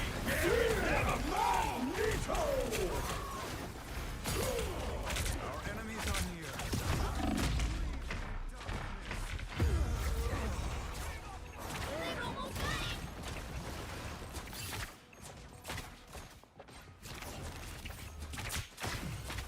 The doctor is in.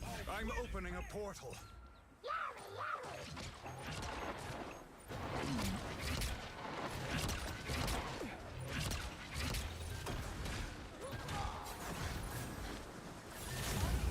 You'll have to keep fighting until we have a winner.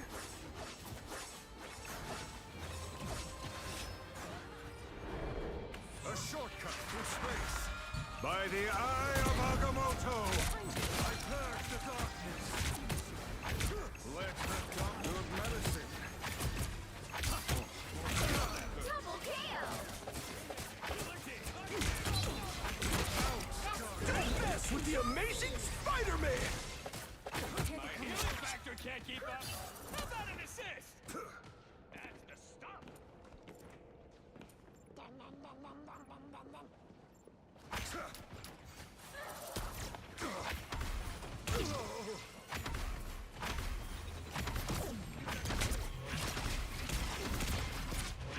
You get a weapon! You get a weapon! You get a weapon!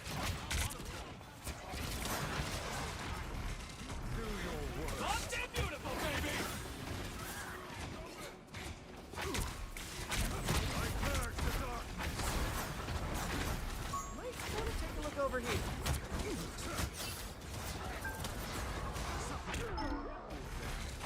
Thought I got you, Wyatt.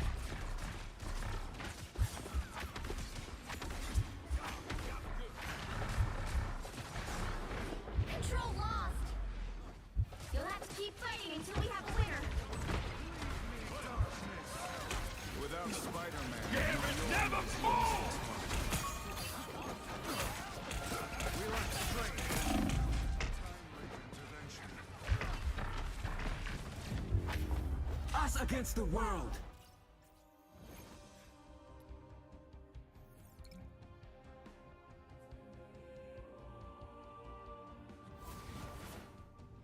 Well, you can't expect to win them all.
Trumps are now taking over Minnesota, storming the offices of elected officials. Look at this. This is where Tim Walz's office is. They're coming for him. And they're also coming for Ilhan Omar. Watch this. As Secretary Kristi Noem must resign or face impeachment. Oh, who's this weirdo? He sprayed her with something. I don't know. This is weird. The very weird situation. There are people who say that this was staged to help her appear as if she's a victim of the Trump administration, which is why the rioters are out there. No, we will continue. Not gonna get away with it. The reason people are saying it's staged is because she didn't cancel the press The attack conference. happened at Omar's town hall here in Minneapolis last night. Omar was angered and shaken, but apparently mostly unharmed. Security tackled It's the man bad news that identified as someone Anthony attacked her. James Kasprzak Real and or walked fake. him out of. And there's something very weird. You see the guy right here who's allegedly the assailant? Well, this individual appears in some photos that show him with close relatives who appear to be left-leaning, judging by some of the things they post about on the internet, so this is a little strange. So when he claims it's staged, you say? Well, I mean, this is also somebody who was talking about me in his town hall in Iowa, and then seems to exhibit some sort of dementia when he says he doesn't think about me. Maybe it is time for us for the 25th Amendment to be invoked, because he certainly cannot remember what he said and has done an hour ago. So Ilhan Omar says that if anyone thinks about her, they have some sort of obsession with her. They are a demented person. Meanwhile, she's become one of the best success stories ever in America, worth $30 million after just 4 years. We're all thinking about her right now, and we all want to know her secrets. So in Minnesota, they think it's $19 billion. If they think it's $19 billion, triple it or quadruple it. And if we catch a lot of this fraud, and I felt it for a long time, but now we know what's happening. And Yes, the we answer is do. yeah, there will be accountability. It's one of the little problems. You know, I happen to think, and I've said it from the beginning, that a lot of what's going on with respect to Minneapolis, you know, with what's happening What a with disaster all the hoopla, is so people don't talk about think the it's a fraud. distraction? I've said it from day one. It's a distraction because what you don't see is that we have hundreds of accountants from Todd and from all of the different people. We have hundreds of accountants going over everything that's happening. And we're finding fraud on top of fraud on top of fraud. And the reason the mobs are out there on the streets is because it is their agenda to make it look like Minneapolis and Minnesota are victims of the heartless Trump administration. Meanwhile, their leaders have victimized the rest of our country and are about to get discovered by this army of accountants. President Trump hinting on Truth Social that the DOJ is, quote, looking at Congresswoman Ilhan Omar. We have this fake congressperson who they just reported is worth $30 million. You're not going to get away with it much longer. Omar's finances are the subject of a probe, which appears to have started during the Biden years. Oh, Biden Omar's wealth investigated. swelled after she took office in 2019. Records show that her husband, Tim Minot, earned between $6 and $30 million from an investment firm and a stake in a Santa Rosa, California wine operation, Which is that closed ripened now. from $15,000 to as much as $5 million in a That's year. so crazy. The Look worth at of those the numbers. investment firm spiked from nearly nothing to as much as $25 million during the same period. Yeah, tell Nancy Lawmakers Pelosi must how to do only that. publicly disclose a range of assets, not specific dollar figures. President Trump They're has hiding long something. attacked Omar. She's here illegally. She should get the hell out. Throw her the hell out. The House Wow. Oversight Committee He is said she's an investigating illegal the couple's immigrant. finances as part of the Minnesota fraud probe. I'm not accusing them of any wrongdoing. If any member of Congress is asked what business their family's involved in, I've never seen one fail to answer it. Omar is ducking questions. Yes, Can you she's tell not us answering. What your response is to the Oversight Committee launching an investigation into your net worth, you and your husband's net She doesn't worth? look happy. Omar's office did not respond to the request for comment. No, of course Maintains not. everything is above board. Except for the president. But these recent developments with the borders are meeting with elected leaders in Minnesota, that has the radical left field of America very angry right now. This ice should be crushed. Noem, gone. Homan, gone, Miller gone, masks off, identification out, and law-abiding people no longer terrorized. I was the person locking and unlocking doors at a supermercado in order to make sure that ICE wasn't entering the facilities. Oh my Well, there's no way So she's aiding that illegal Senate immigrants. Democrats can support this administration's agenda.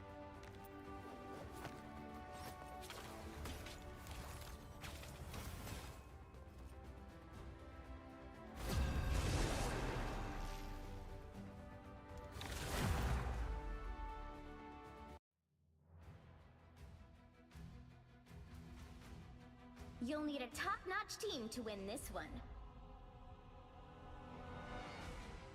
Well, it turns out the situation surrounding Highguard has gone from maybe this has a chance to quickly becoming, yeah, this thing is probably not even going to last a year, will it? I want to cover what's going on now because it's a lot, and how some industry types are claiming that people need to give this game a chance when the data is saying the exact opposite. But the most wild part is how the developers behind Highguard seem to also be abandoning the game already. If articles and more are anything to go by, but let's get into it. On GamingBible.com, Highguard removes all connections to Titanfall on Steam, effectively giving up. Yeah, so this is a weird one that's got quite a few people wondering, wait, what's going on here exactly? So in case you don't know, Highguard was made by Wildlight, a new studio that is largely composed of ex-Titanfall and Apex Legends developers. They used to work at Respawn until they went off and decided that they wanted to make their own original game. This took about 4 years, and now we have Highguard, which is effectively being roasted everywhere because it does nothing really new and people are largely leaving the game already. The reason why this is important, as Gaming Bible also brings up, is that Wildlight has been using their credibility as being ex-Titanfall and Apex developers as a way to sell their game. Look, we made these two franchises that are successful. Well, Apex is still successful and is also a spin-off technically of Titanfall already, but Titanfall has largely been abandoned, which sucks because it's a really cool concept. But you still get the point. But this is where people are now raising their eyebrows. Seen here on Steam, Highguard, when it initially launched, had a tagline from the makers of Apex Legends and Titanfall, as you can clearly see on Highguard's info there before, and this is before obviously its initial release. Again, this was done to garner hype, get fans who were familiar with these people's work invested to try the next big thing. But now that they've removed their previous works, it has people wondering if the developers have already given up on Highguard before it's even really gotten started.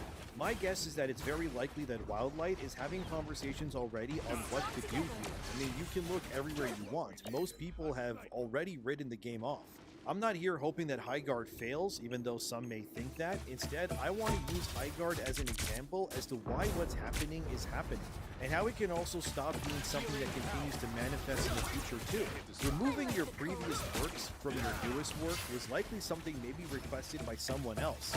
I would wager that Respawn themselves, who made Apex and Titanfall, which still supports Apex to this day, they probably asked Wildlight to remove their names from their game because it's poisoned by association pretty much. You don't want to be associated with something failing because it might cause people to think that failure is also attached to you somehow, even when it isn't. Aftermath.com, however, is also blaming YouTubers, streamers, and people on Twitter pretty much for Highguard's failure. Here's their article. Highguard is yet another symptom and victim of a rapidly decaying internet. In an online ecosystem ruled by cynics, clip farmers, and rage baiters, and built by those who seek to profit off them, Highguard never stood a chance of having a normal life. Already we're seeing the damage control hit fever pitch highs here. We went from let's wait for Highguard to release to this game is basically going to die, and the studio is going to close down in like 3 days or so, pretty much, whatever they're trying to say. But Aftermath claiming that this game never stood a chance of having a so-called normal launch is not really the fault of YouTubers or streamers, though. You can't claim they are the reason for this game's downfall. In my previous video on Highguard as well, I legit walk you through what the game has to offer step by step, how it plays, what you can do in it, and what there really is to unlock. The conclusion that I come to is that Highguard doesn't have much to offer compared to other games around it, and I can already hear the defenders saying, you can't compare a new game to a game that has had content for years, but actually you can. You see, competition and longevity don't matter in the place of content. You need to realize that whatever you're releasing to the masses to play, you are openly competing with other games. And yes, you can compare High Guard to Apex or even say Fortnite, because ultimately all of these games are fighting tooth and nail for your engagement, your money, your time. It just is what it is. And it's really up to developers and publishers to ensure that their game is actually worth your time and gives a reason for you to drop that other game that you're playing currently for this new one instead. And frankly, when you look at High Guard, with whether it's fair or not, it will be compared to Marvel Rivals, Overwatch, and Apex, and Fortnite, and more. There is practically nothing to unlock or chase versus what those other games offer. I agree, it isn't fair maybe, but that's the reality anyway. It's like a fresh new faced player joining the NFL. The other more experienced players with leagues of games and spending aren't suddenly going to give you a chance just because you're a new player. You have to prove to the others who've been there longer than you have that you deserve to be there in the first place. You need to equal them or even surpass them. If you have any real hopes of continuing your career in football or basketball or any sport, I guess. And that's what it's like to release a new PvP game whenever you do. Plus, you can't say people don't give new games a chance. Arc Raiders isn't even 6 years old yet and has over 12 million units sold already. You see, Arc Raiders is the opposite of the same coin as High Guard. Arc Raiders actually launched with things to chase. It has a skill tree, gear to fight, stuff to loot, a dynamic, and this is key, player versus the environment system, or PvPvE as some would call it. Either way, by definition, Arc Raiders should have died then too, just like High Guard did, but it won't. Because it came in fresh-faced, just like High Guard will, but it proved that it deserved to be there. It offered something new, dynamic, a loop that made sense to play, and people understood that. Things to unlock.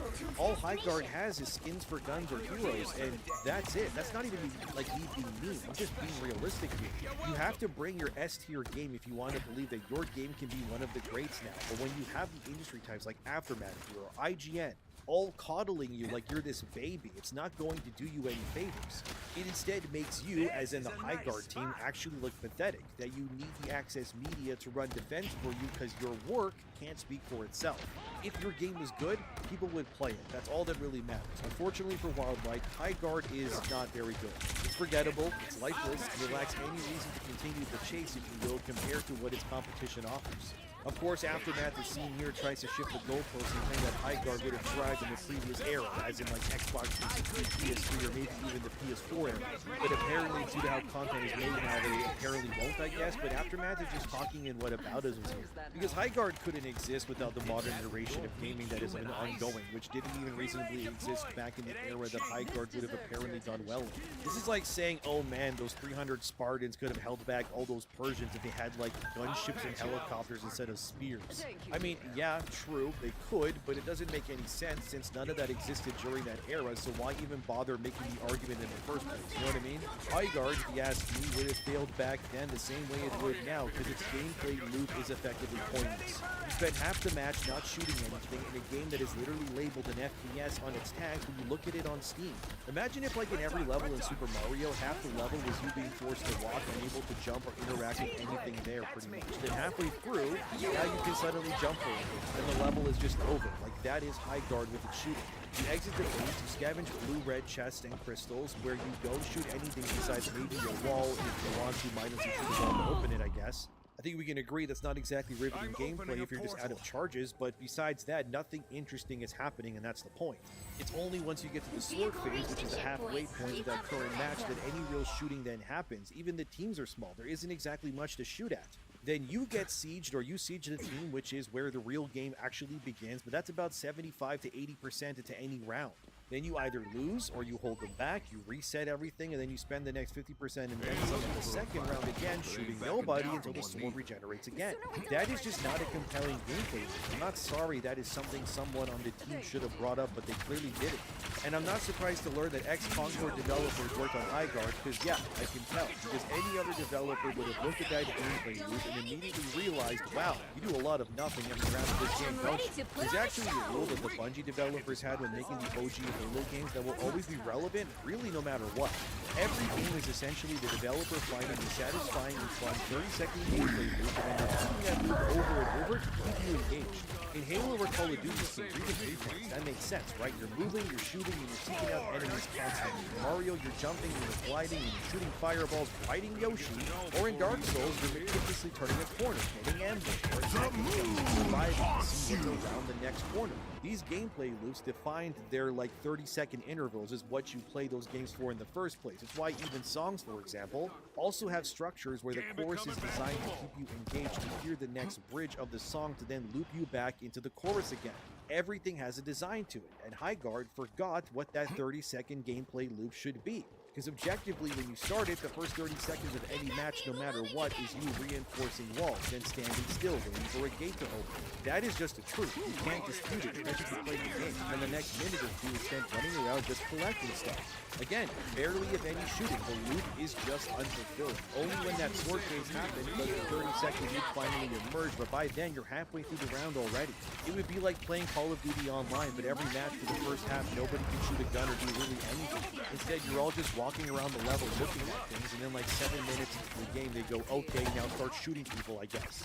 Like, no, you would abandon the game immediately. This is not a player fault in this game of failing anything. This is just like Concord as well, which is why I bring up that ex-developers also worked on Highguard there, because it's another victim of toxic positivity again.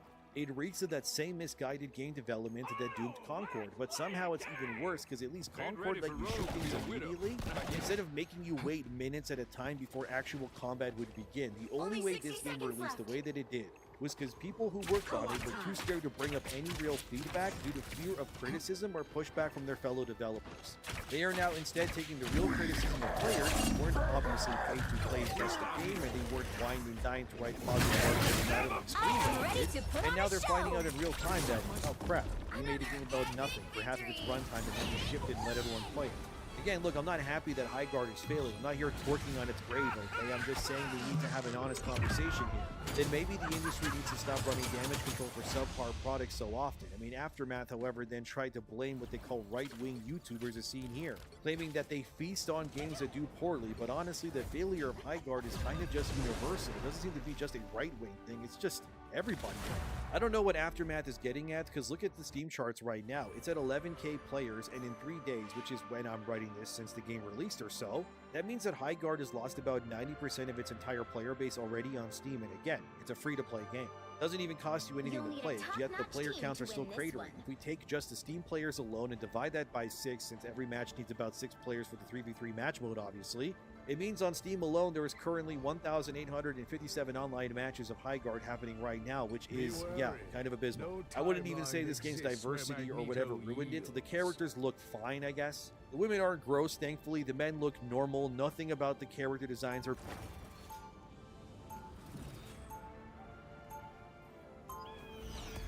Asmongold did not expect Lakari to reveal this DM, and now he has to play defense saying he had no idea. Didn't he also publicly say, recently, where he was like, I don't really understand Lolly, but I see no harm in it, or something like that? This is the angle he's playing, that Asmongold is a pedo defender. It's literally so dishonest. I would consider, if I was Asmongold at this point, suing. If your goal as Hassan is to make Asmongold look like a pedo protector, and you're going off of this, I think Asmongold has the right to sue you. So fucking dishonest. So, Hassan Pike is currently seething on Twitch because his biggest enemy in the streaming world, Asmongold, was just retweeted by Vice President JD Vance, and Hassan is incredibly jealous that Asmongold is receiving this political validation. He's getting signal boosted by the literal Vice President, and Hassan for his entire streaming career has been doing anything he can to get that sort of like serious political validation, because I think he's very insecure and very self-aware that his ideas are sort of radical and they only seem to be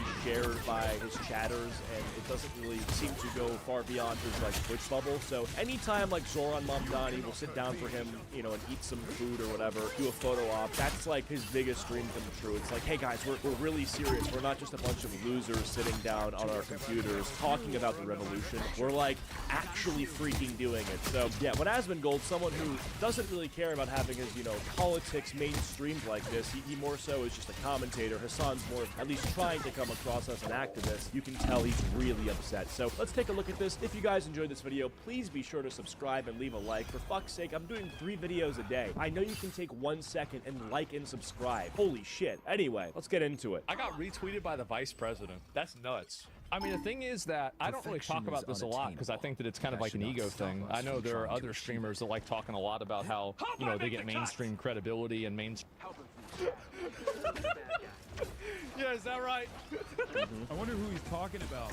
I don't know. It's a mystery. Nobody knows that he does fucking hate that nobody takes him seriously. I didn't know that. I'm already. That's not true. Because he gets excited when JD Vance retweets him, that doesn't mean he hates that no one takes him seriously. Like, what? How does that make any sense at all? Hey, you, the viewer, if JD Vance retweeted you, would you be excited, yes or no? If the answer is yes, that doesn't mean that you hate no one takes you seriously because you got so excited the one time someone did. That makes no sense at all. Like, what? I don't understand that. That's like saying that, you know, you got really excited, a bunch of people sang you happy birthday. You must be really upset that you don't get sang happy birthday every other day. That's like a retarded conclusion. He's retarded, is what I'm trying to say. I mean, this could be concluded from any clip you watch of him, so this isn't really, you know, a unique conclusion I've reached, but it's pretty bad, dude. Now, right now for the first time. Look at how excited he is that someone in a position of power is actually... Exactly. And you know who a position of power isn't? Some shitty publication that nobody reads. Yeah, I think it's cool that the vice president retweets me. Yeah. You think that it's cool when some fucking embarrassingly lame, totally fucking fell off newspaper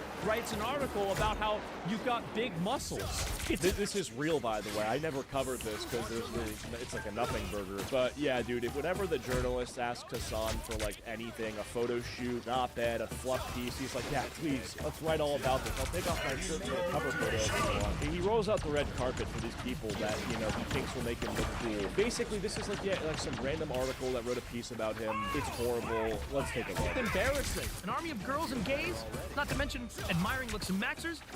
This isn't even true, by the way. Yeah, this just shows you the type of people that are like pushing for this guy to be popular. People who think his fan base is an army of looks maxers.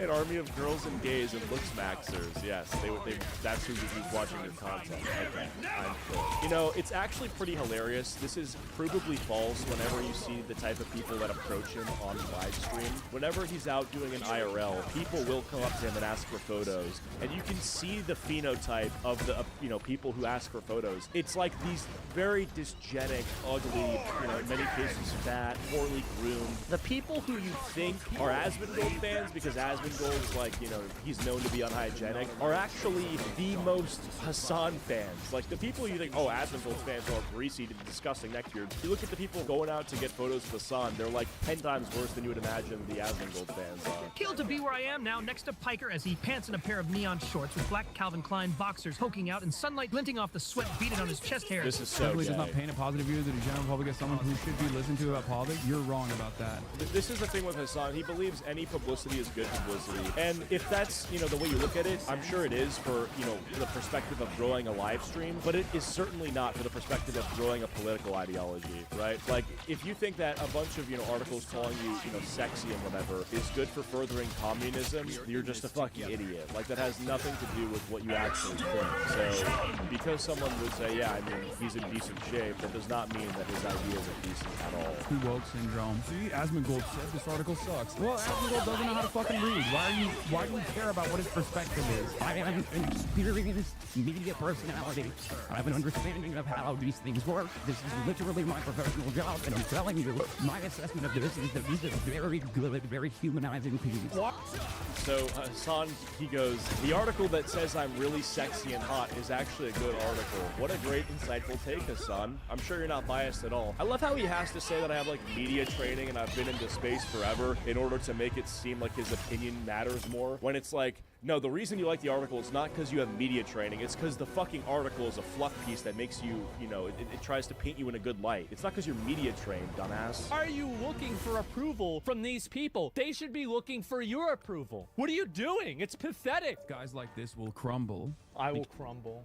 Because they are devoid of real ideological conviction. What news station would have you? Well, I've been invited on a lot of mainstream publication and like news channels. A lot, actually. You cannot Don't handle really do the it. spotlight, my friend. Yeah, that's why I don't do it. He's right. It's just not what I like to do. So I don't do it. A big part of the reason why. Yeah, this is the bad thing that Hassan's trying to do, is he's basically trying to say that Asmongold is losing in a game, but Asmongold's not even trying to play the game. So it's like you're criticizing him for like losing at something that he's not trying to win at. Asmongold's not getting these public appearances on Piers Morgan like me. Has Asmongold ever tried to go on Piers Morgan? This is the thing. Nick Fuentes, who's like the largest political live streamer in the world right now, I think, or maybe, you know, top 5 at least, he's invited Asmongold to do a collaboration, which is like very rare. Fuentes is like, you know, very picky with who he collabs with, I feel like, you know, I mean, maybe not, but you get my point, okay? Asmongold hasn't taken him up on that yet. Doesn't that show you that Asmongold's interest is not in like growing in that sort of way with doing these large media appearances and collaborations? I feel like that tells you, you know, this is his goal. You cannot handle the spotlight is because you don't actually have real convictions. You're just doing it. It's not that he can't handle the spotlight. He just doesn't want to be in, you know, spotlight like that. For pure grift. Is he talking about himself? What are we doing here? I'm a propagandist. Well, no, For the record. I'm not calling I'm a it out. propagandist. You don't have any social skills. It's also very funny. The person who's less obsessed with clicks and views is getting more clicks and views. He's like, yeah, I don't need to do these like flashy public appearances. I don't really care. And he's crushing it on YouTube, crushing it on Twitch. Hassan is like, I need all the validation. I'm so vulnerable. I need everybody watching me. I have to collaborate with these people, please. And he's like, you know, his YouTube videos get a fraction of what Asmongold's gets. Whenever he gets in any sort of controversy that reaches outside of his bubble, people are constantly being reminded of who he is, so they go and flood his videos with dislikes. He's not a very serious person. It's not looking good for him at all, and it's sad because these are all things that he wants. So he doesn't even want to fucking shower. The reason why Hassan cares so much about showering is probably because he smells bad a lot. Because a normal person doesn't think this much about showering. Hassan probably smells bad all the time. That's why it's always on the top of his mind. Just because he doesn't fucking shower. So regularly showering. God, he must smell so bad. I can't relate to you. Your room is so clean. Yeah. Yeah, guys. The battle starts in 5, 4, 3, 2, 1. The entire thing's clean. It's completely clean. What are we talking about? It's kind of sad. Like, the worst insult you can give this guy, right, is like, yeah, he doesn't shower, he's dirty. That's Hassan's best effort attempt. Like, yeah, he's kind of gross and whatever, okay? And it's like, you look at the worst things you can say about Hassan: terrorist sympathizer, dog shocker, psychopathic political radical extremist, okay? Violent riot protest attendee, literal insaniac, horrible person. And it's like, would you rather be that or like look like you haven't showered? Crazy. Talking about. Don't ask that question to Clavicular though. He might say, I'd rather do all those other stuff. I have to shower. I have to be mogging. I'll say this. I actually think at this point my room might be cleaner than Hassan's. Yeah, I don't take a shower, so you guys are stupid enough to think I'm... Which I think is so cool about Asmon is he doesn't even need to constantly remind his audience about all these things, because they always know that this is who he's up against, because he's covered all this stuff in such extensive detail. He doesn't even have to say that this guy is a, like, you know, and then go down the list of everything that he's done, because everybody already knows. A common man, you know? Even he's really butthurt about this, isn't he? For normies, he is a normie repellent. Well, if I was a normie repellent, then why was I the most popular person watching the Johnny Depp trial? That was the most normie event that happened that entire year. And also, by the way, I'm a weird guy. I'm a weird, goofy guy. I say weird stuff. I'm not a normie at all. I don't... Well, okay, so let's be honest. Is normie repellent even an insult, though? Like, the reality is, you know, with what you... If Hassan's goal is to introduce radical ideas into the mainstream, like... He does understand that it's going to be off-putting to, like, a lot of people. Like, his content is normally repellent in a lot of ways, but wouldn't you think to him that's, like, a compliment? Like, yeah, now it's normally repellent. Eventually it won't be, and my ideas win, and they become mainstream, but yeah, as of right now, people think it's crazy and extreme. Wouldn't he try to, like, own the normally repellent nature of his content? Like, as, like, sort of, like, a cool thing? Like, yeah, we're different. We're normally repellent. What about it? But he doesn't, which is very strange. Simultaneously, I don't know. I mean, they're both Twitch streamers, right? How normal can you get? Need to be mainstream. I don't need to have normie approval. If people want to come into my frame, they can do that, and they can be part of my community. Yeah. Or if they think that this is a little bit too much and, you know, I'm a little bit too crazy, that's fine. I don't need to change myself. But what I am seeing is that people are changing to become closer to me. Of course I'm going to oppose it, and I hope that other people will find courage to also oppose it. Right. He wants everybody. What is he? He's trying to build Dumbledore's army. What do you even say or do about something like this, man? He's trying to build Dumbledore's army to try to make me look bad. Hassan probably smells bad all the time. Guys, every accusation is a confession with this guy. I actually don't understand how this is even a clip. I don't know if the clip is that he's about to be, someone's about to say, Hassan, you stink, but why are we watching this guy vacuum? Oh, wow, literally. Oh, my God. How did someone find this? That's crazy. Holy shit. Oh, man, that's not good. You got the performative male even saying, yeah, he stinks, man. That's that. Oh, man. Yeah. Yeah, not great. So anyway, yeah, that's what we've got right now is, you know, Hassan's very upset. He's continuing to seed over Asmongold, and it shows you that, you know, he's pretty desperate to change people's minds about this because all he's doing is reporting on Asmongold's W's, and all he has to do is be like, no, guys, it's not cool, I promise. It's actually very lame and he sucks. It's like, dude, that's cool, okay? Getting retweeted by a famous person, even when you're famous, is cool. End of story. You like it, you want to pretend that it's not cool when it happens to one of your ops. I get it, but you're coping. We hate you. And so, yeah, that's about it. So anyway, we're going to move on to Hassan getting upset that Asmongold didn't go harder in criticizing Lakari, who Lakari is a Twitch streamer who on stream leaked his notepad document that had a link to a bunch of disgusting and illegal child-related material. And Asmongold basically just said that he believes there should be an investigation into this streamer because of what happened in order to see how bad, you know, the content is and how illegal it is and basically what the, you know, sort of best course of action to deal with this legally would be. And so I think if you're supporting investigation, even if this guy was your friend at some point, I think that's an unbiased take. I think that's fair. And Hassan is basically saying that Asmongold is running cover for this guy, which is so absurd. We have to take a look at this. It's actually crazy. This is a channel that is so small and is only posting Hassan content. So you would think after a certain point, all the viewers would be Hassan fans, but even then it's like literally dislikes, 3.7 to 2.2. So yeah, even the Hassan fan channels are getting bombarded with dislikes for this guy. No one likes him. It's brutal. A year or so, I was very offline. I set out. Charlie didn't add this part. I wonder why. After Asmongold's friend allegedly exposed for having CSAM, Asmongold told him he should have kept that stuff on a separate PC to hide it.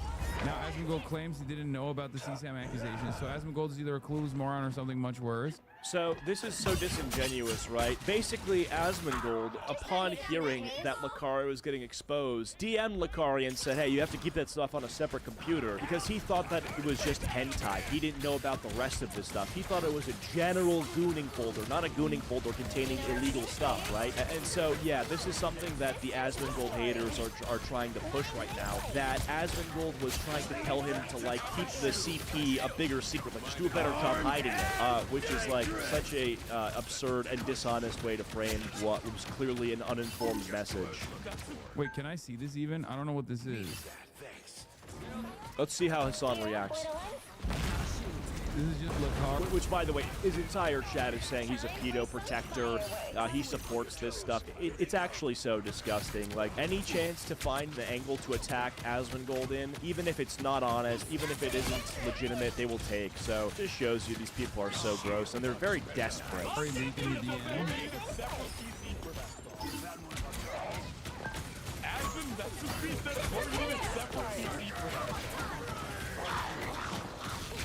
Yeah, but that would require you to actually.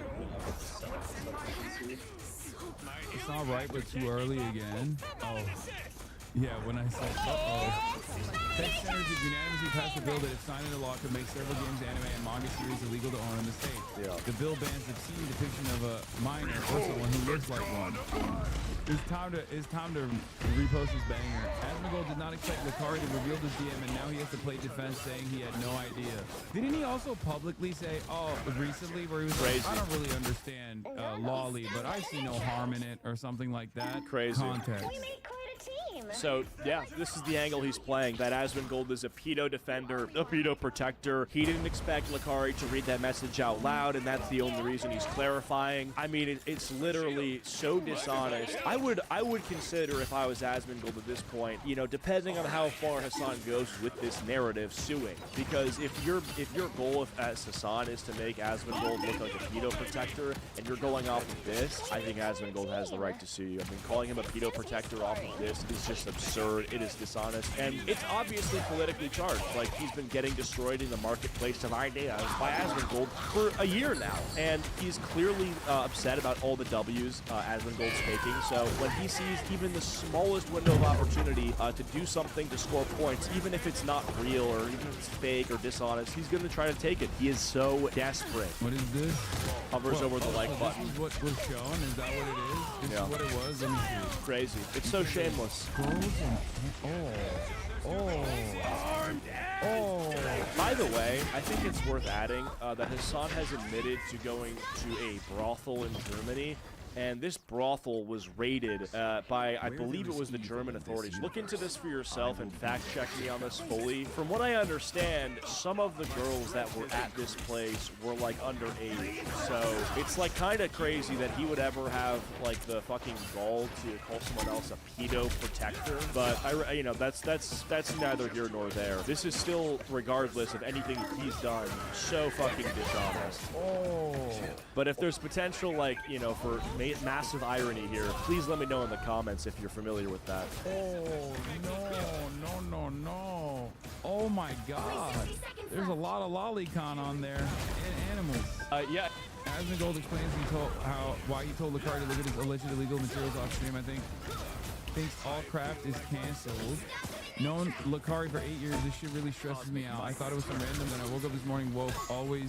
You know what is really disturbing about this is that this guy gets exposed for having illicit material of this nature, and it really shows you something about Hassan in this context, that the first thing he really thinks to do is draw the link between Lakari and Asmongold. It's not this guy with his own audience, which is large, you know, and he has like thousands of people watching him every day. No, that's not good enough to attack and criticize.